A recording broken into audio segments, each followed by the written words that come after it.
आसंता 26 तारिख में नवरंगपुर जिले में बंद डाकरा देछि बीजेडी 12 घंटिया बंद डाकरा दिया जाइछि। नवरंगपुर में जड़े नाबालिका दुष्कर्म प्रतिवाद रे एभली बंद डाकरा दिया जाइछि।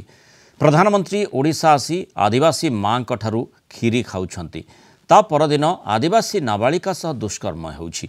आदिवासी मुख्यमंत्री शासन रे आदिवासी प्रतारित होइतबा अभियोग करिछि बीजेडी।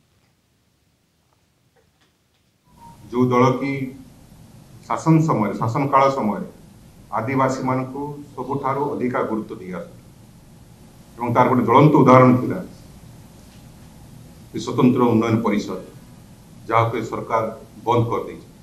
विभिन्न योजना सम योजना बंद कर दी। एणुक आज आम निष्पत्ति नहीं सम्मानीय पूर्वतन मुख्यमंत्री तथा विरोधी नेता सम्मुखें आम समस्त एकजुट हबू एवं ए सरकार विरोध में शासन विरुद्ध में भारतीय जनता पार्टी विरुद्ध में आम लड़े। राज्य सरकार को मतलब चेताई देवाक चाहूँ आसंता 26 तारिख दिन सकाल 6 रु संध्या 6 पर्यंत नवरंगपुर जिला रास्ताघाट जानवाहन सब बंद रहिबो। नवरंगपुर जिलार साधारण लोक राजरास्ता को निश्चित भाव में ओह्लैबे।